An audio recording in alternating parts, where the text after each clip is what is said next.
तो अब इंजन और बाकी क्लीनर्स ने आकर रूडो को बचा लिया है और जैबर भी वहाँ से वापस चला गया है। पर उसने जाते जाते ये वादा किया है कि वो रूडो को वापस लेने जरूर आएगा। तो क्या अब रूडो अपनी पावर्स को सही से इस्तेमाल करना सीख के अगली बार जैबर का सामना कर पाएगा, या फिर जैबर के साथ ही इस बार उसे अपने साथ ले जाने में कामयाब हो जाएंगे? तो चलिए देखते हैं कि आखिर क्या होता है। तब यहाँ रूडो ग्रिस की मौत की वजह से बहुत ज्यादा उदास होता है और इंजन उससे पूछने लगता है कि आखिरकार वो इतना उदास क्यों है। उस बंदे ने ग्रिस को मार डाला, तो तुम्हें क्या लगता है कि मैं किस तरह एक्ट करूंगा? ऊपर भी मैं उस पर्सन को नहीं बचा पाया था जिसने मुझे बचाया था, और यहाँ पर भी बिल्कुल वैसा ही हुआ। मुझे लगा था कि मैं बदल चुका हूँ और अब मैं आगे बढ़ सकता हूँ, पर फिर से वही चीज रिपीट हो गई। क्या मैं हमेशा ऐसा ही रहूंगा? रूडो ग्रिस जानता था कि वो क्या कर रहा है। उसने अपने टीममेट्स के लिए अपनी जान खतरे में डाली थी। उसने तुम्हें इस वजह से नहीं बचाया कि तुम एक स्फेराइट हो, बल्कि इस वजह से बचाया है क्योंकि उसने तुम्हारे अंदर एक काइंड स्पिरिट देखी थी जो कि ऑब्जेक्ट्स और लोगों की बहुत ज्यादा केयर करती है। तो चलो अब अंदर चलें ताकि हम ग्रिस को इज्जत दे सकें। तब अंदर जाकर रूडो देखता है कि ग्रिस तो बिल्कुल ठीक होता है, जिस वजह से वो पूरी तरह से हैरान हो जाता है और सभी लोग इस बात के लिए रूडो का मजाक उड़ाने लगते हैं, जिस वजह से रूडो को गुस्सा आ जाता है। रूडो तुम्हें ऐसा क्यों लगा कि मैं मर चुका हूँ? मैं तो अभी भी काफी ज्यादा स्ट्रॉन्ग। बकवास करना बंद करो। उस बंदे का क्लो तुम्हारी चेस्ट के आर पार हो गया था और सभी को ऐसा ही लगा था कि तुम मौत के दरवाजे तक पहुंच गए हो। वैसे ये बात तो सच थी, पर मैं क्लीनर्स की मेडिकल टीम की वजह से बच पाया हूँ और इस लड़की एशिया ने ही मुझे बचाया है, क्योंकि क्लीनर्स में सिर्फ यही एक गिवर है जिसके पास हीलिंग पावर है। तो एशिया ये सुनकर शर्माने लगती है और ग्रिस एशिया और फोलो दोनों को शुक्रिया अदा करता है, जिस वजह से फोलो इमोशनल हो जाता है। रूडो तुमने भी काफी कमाल करके दिखाया है। वो बंदा सच में काफी ज्यादा स्ट्रॉन्ग था, पर तुमने और जांका ने मिलकर उसे काफी अच्छे से रोका। और हाँ, तालिस्मान को लेकर फिक्र करना बंद करो, क्योंकि मुझे खुशी है कि वो किसी के काम आ सका और उसका यही काम था। ठीक है, मैं सब कुछ समझ गया। और हाँ क्रिस, मैं बहुत खुश हूँ कि तुम बच गए हो। तब इंजन सभी को बताता है कि अब राइडर्स उनसे पंगा लेने जरूर आएंगे, जिस वजह से उन्हें सावधान रहना होगा और ऊपर से उन्हें एक नई इंफॉर्मेशन भी मिली है। तब वहाँ पर क्लीनर्स का बॉस आ जाता है। उस राइडर ने बॉर्डर के बारे में बताया था, जिसका मतलब वो सफियर के बारे में रिसर्च कर रहे हैं। तो रूडो इंजन से पूछने लगता है कि आखिरकार वो बंदा है कौन। तब जैसे ही इंजन उसे बताता है कि वो बॉस है, तब रूडो उसे देखकर बहुत ज्यादा हैरान हो जाता है। तब बॉस रूडो को अपना नाम कॉर्वस बताता है। मैंने सुना था कि तुम हमारे साथ सिर्फ टेम्परेरी रह रहे हो ताकि तुम्हें इंफॉर्मेशन मिल सके, जिस वजह से मैं तुम्हें ये कहने वाला था कि तुम्हारी क्लीनर्स में कोई जगह नहीं है, पर तुमने यहाँ लोगों के अंदर काफी जल्दी अच्छाई ढूंढ ली और उसके बाद उन्हें प्रोटेक्ट करने के लिए अपनी जान जोखिम में भी डाल दी। और ऊपर से तुम्हारे पास वो पावर भी है जो कि हमारे काफी काम आ सकती है, जिस वजह से मुझे अब कोई दिक्कत नहीं है। इसलिए तुम अब से क्लीनर्स के ऑफिशियल मेंबर हो। चलो फिर अब मेरे रूम में चलते हैं, जहाँ पर मैं सबसे पहले तो तुम्हें तुम्हारी यूनिफॉर्म दूंगा और थोड़ी इंफॉर्मेशन भी। रूडो कॉर्वस के रूम में चला जाता है, जहाँ पर उसे पता चलता है कि बॉर्डर सफियर और ग्राउंड के बीच में एग्जिस्ट करता है और ये कहा जाता है कि जो भी सफियर तक पहुँचने की कोशिश करता है वो बॉर्डर को क्रॉस करते हुए मारा जाता है। तब कॉर्वस रूडो को एक वुमेन की कहानी सुनाने लगता है जो कि बॉर्डर के करीब नो मैन लैंड्स में रहती है। एक बार एक ट्रेवलर नो मैन लैंड में गुम हो गया, जहाँ पर उस वुमेन ने उसकी मदद की और उसके बाद उस ट्रेवलर ने पूछा कि आखिरकार वो उस जगह पर क्यों रहती है, जिसके जवाब में उस वुमेन ने कहा था कि वो उन लोगों को देखती है जो ऊपर से नीचे गिरते हैं और उनमें से कुछ लोग ऐसे होते हैं जो कि बिना मरे ऊपर और नीचे जाते रहते हैं, जिसका मतलब एक ही है कि उसने उन लोगों को देखा है जो कि बॉर्डर को क्रॉस करने के काबिल है। तो इसका मतलब अगर मैं उनमें से किसी भी एक पर्सन को ट्रैक कर पाया तो मैं ये जान पाऊंगा कि ऊपर कैसे जाया जा सकता है, और तुम ये भी जान पाओगे कि तुम बिना मरे नीचे कैसे आ पाए। पर हाँ, ये बहुत ज्यादा खतरनाक होने वाला है। तो क्या तुम जाना चाहोगे या फिर रुकना चाहोगे? मैं किसी भी कीमत पर जाकर रहूंगा। तब हमें यहाँ पर एक सीन दिखाया जाता है जहाँ जांका बहुत ज्यादा डरा हुआ होता है क्योंकि उसे कुछ अजीब सा दिखाई देता है। तब हमें 6 घंटे पहले का सीन दिखाया जाता है जहाँ पर रूडो उस वुमेन को नो मैन लैंड में ढूंढने जा रहा होता है जो कि वहाँ पर रहती है और फॉलो उसे रोकने की कोशिश कर रहा होता है, पर रूडो उसे घसीटते हुए ले जा रहा होता है क्योंकि वो जल्द से जल्द ऊपर जाने का रास्ता ढूंढना चाह रहा होता है। पर तभी इंजन एंजिन उसे रोकने आ जाता है और उसे बताता है कि वो पागल है जो बिना इंफॉर्मेशन को जाने ही ऊपर जाना चाहता है, क्योंकि अगर उसे पता ही नहीं है कि वो अपनी पावर का इस्तेमाल कैसे कर सकता है और उसकी लिमिट्स और वीक पॉइंट्स है क्या, तो वो दुश्मनों से कैसे लड़ पाएगा।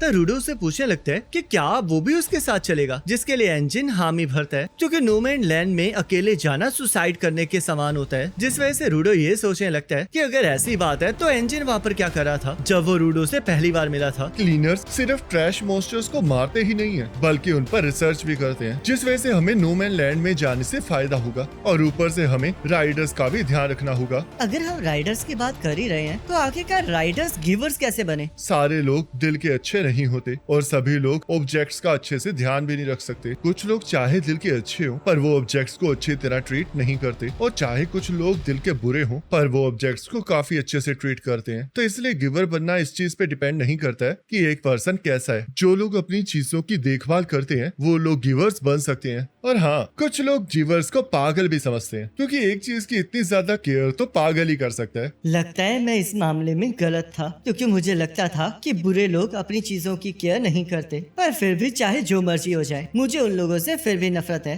तब एंजिन रूडो को आराम करने के लिए कहता है, जिस वजह से रूडो रूम में जाकर आराम करने लगता है, पर उसे समझ नहीं आ रहा होता कि आखिरकार वो आराम कैसे करे, और वो ये सोचने लगता है कि काश वो थोड़े कचरे को उठाकर उसे ठीक कर पाता। पर तभी उसके रूम के अंदर रियो धावा बोल देती है, जो कि उसे क्लीनर हेडक्वार्टर दिखाने के लिए अपने साथ ले जाती है और उसे अलग अलग चीजें दिखाने लगती है। तो रियो रूडो से पूछने लगती है कि आखिरकार वो ऊपर करता क्या था, जिस वजह से रूडो उसे सब कुछ बता देता है। तो रियो रूडो से पूछने लगती है कि आखिरकार उसने कभी स्वीट्स खाई हैं, जिसके लिए रूडो मना कर देता है, क्योंकि सफियर में स्वीट्स उन्हें मिलती हैं जिनके पास पैसा होता है। जिस वजह से रियो उसे स्वीट्स के पास ले जाती है और रूडो स्वीट्स को देखकर पूरी तरह से पागल हो जाता है। ये तो रिच लोगों का फूड है, और वो भी इतना सारा। पॉल्यूशन की वजह से यहाँ पर क्रॉप्स ग्रो नहीं होते हैं, तो इसलिए वेंडर्स उन गिवर्स को इकट्ठा करते हैं जो कि कुकिंग कर सकते हैं, और ये उन्हीं की वजह से है कि हम यहाँ पर इन स्वीट्स को खा पा रहे हैं। तो रूडो एक स्वीट को टेस्ट करता है, जिस वजह से वो पागल हो जाता है और पागलों की तरह सारी स्वीट्स को खाना स्टार्ट कर देता है। तब एक क्लीनर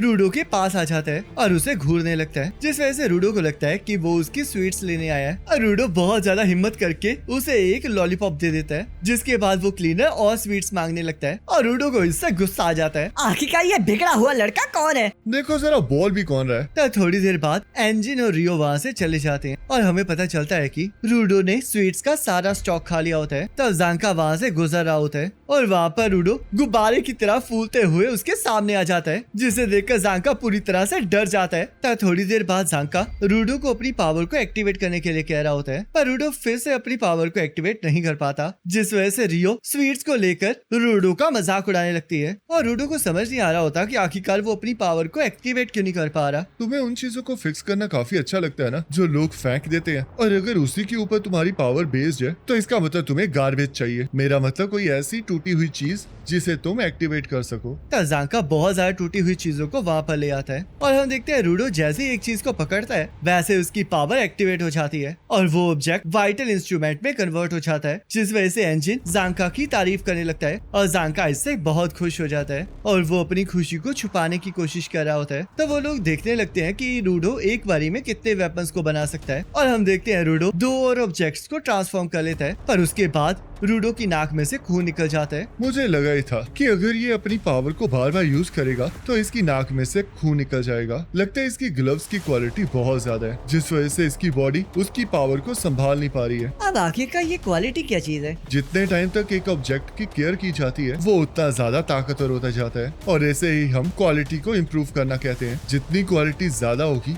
उतना ज्यादा एक वाइटल इंस्ट्रूमेंट पावरफुल होगा। वैसे तो लड़ाई में सब कुछ क्वालिटी ही नहीं होती है, यूजर का एक्सपीरियंस और माइंडसेट भी डिपेंड करता है, और इसी की वजह से वाइटल इंस्ट्रूमेंट की फॉर्म और एबिलिटीज बदलती हैं। और हाँ, दोनों चीजें इम्पोर्टेंट हैं। तो जांका ये सोचने लगता है कि अगर रूडो ने बचपन से ही उन ग्लव्स की केयर की होगी तो वो बहुत ज्यादा हाई क्वालिटी के होंगे, पर उसे ये विश्वास नहीं हो रहा होता कि इसकी वजह से उसकी बॉडी पर इतना असर पड़ सकता है, जिस वजह से वो सोचने लगता है कि शायद सीरीज का इसके साथ कोई लेना देना है। तो रूडो पूछने लगता है कि आखिरकार जब वो ऑब्जेक्ट की पावर का इस्तेमाल कर लेते हैं तो आखिर में वो टूट क्यों जाते हैं। मुझे लगता है ये इस वजह से होता है क्योंकि उनका पर्पस कंप्लीट हो चुका होता है, क्योंकि तुम्हारी पावर उन ऑब्जेक्ट्स की अंदर की पावर को बाहर निकालना है जिसे लोग फेंक देते हैं, और जब तुम उन्हें रिसाइकल करते हो तब तुम उन्हें उनके ट्रू पर्पस को फुलफिल करने में मदद कर रहे हो। ये तो सच में काफी कूल बात है। शायद तुम सही कह रही हो, क्योंकि जब लड़ाई पूरी हुई थी और रूडो सेफ महसूस कर रहा था तभी उसी टाइम वो तालिस्मान टूटा था।